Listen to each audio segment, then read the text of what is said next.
Is it character traits, resolve, or a specific mindset that a person needs to run a business flawlessly? I don't know the answer, but that's why I've invited Printful CEO, Siksnans, to help us understand his way to success.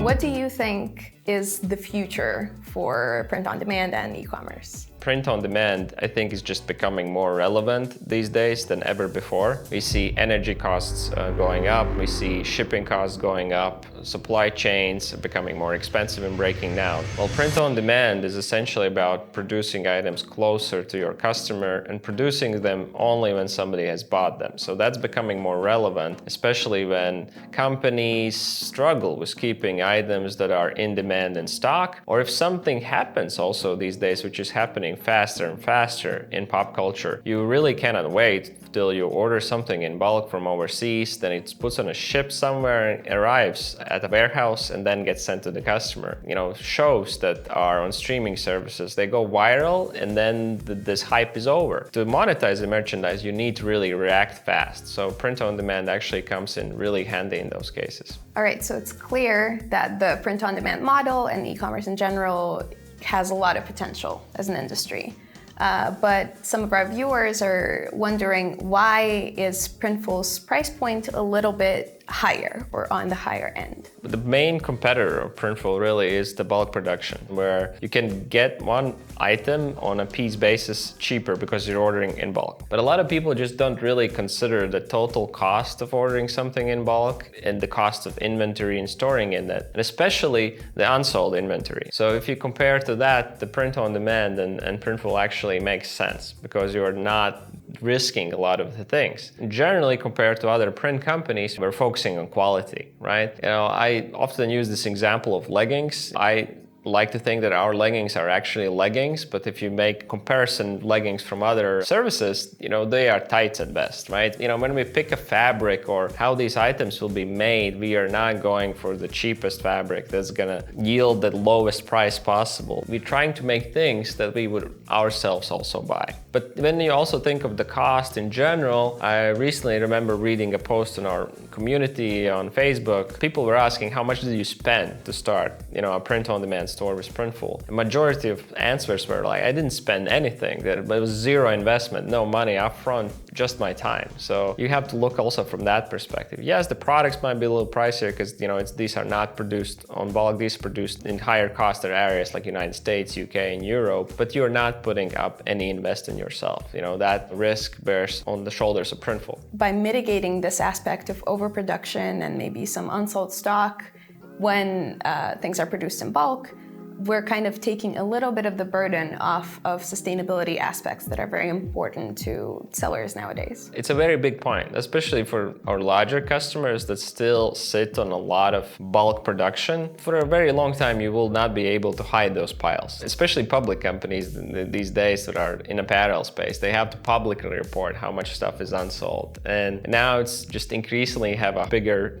light to shine onto that. And print on demand is an excellent way to start transitioning the apparel world towards a more sustainable production methods. So I feel like it's kind of a positive for both companies that they can sort of bear a little bit lower risk of having this old unsold stock that they have to get rid of, and also it's a benefit for the planet. Yes, not only just that they are decreasing the amount of inventory risk, but also increasing the inventory online, right? Again, going back to the retail segment, you're always limited by space. Every single design you cannot put up online. You know, fashion retailers, they have a large, you know, inventory of designs that they had over the years. And print on demand allows them to just be put up for sale indefinitely. So for many people, running their store is their very first business.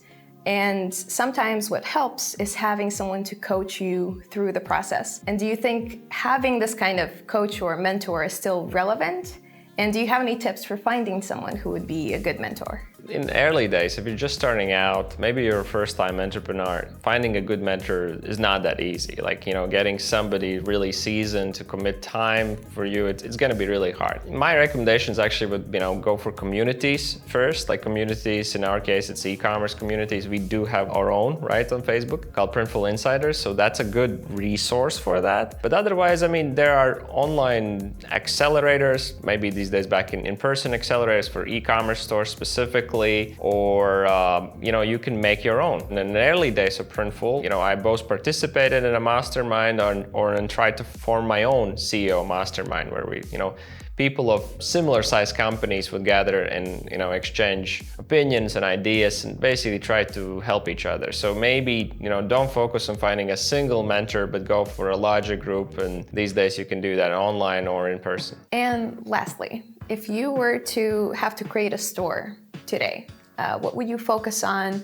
What would you do that you think is a little bit different than what you would have thought to do like 10 years ago? Well, Printful actually started as a store per se, right? What inspired starting Printful was our own store, Starter Vitamins. So we do have a bit of that experience, but something that's changed in the last 10 years, we would focus likely just on a higher quality product, also involving a lot more sustainable items, recycled items, organic items, or other sustainability aspects about the actual products you choose to put up for sale. And something that's also changed, that advertising costs have gone really up in not just last 2 years, but over the course of 10 years. And they're likely gonna go up and continue to go up. So you really need to focus on creating your brand and items that are probably a little higher quality, higher price points, more unique story. I would definitely go for just the cheapest shirt that is simple design, and you go down this rabbit hole of cheapest stuff and very ads driven business. I don't think an ads driven business is the model for 2022 and forward. The model for the now and the future is very social media driven business, right? So if you look at conversions on e-commerce store and how they're actually generated, but influences them, the social media is at all-time high. So you need to think about what I can do, which is gonna resonate with niches and audiences on social media, because that's probably your best driving force for growth instead of just pure advertising. Okay, that sounds like super sound advice for anyone who is starting a business in today's day and age and economy. Thank you so much for coming, for joining us on an episode here. And where can people find you? Where can people learn more from you and from your advice? Well, thank you. These days, I'm probably the most active on LinkedIn. It's a good resource, so just type my name on LinkedIn and follow me there. So, what do you think of this episode? Feeling excited and motivated enough to start your own print-on-demand business? Follow the link in the description to make that happen. If there are other intriguing topics you wish to see covered in future episodes, the comment section is all yours. Thanks for watching. See you in the next video.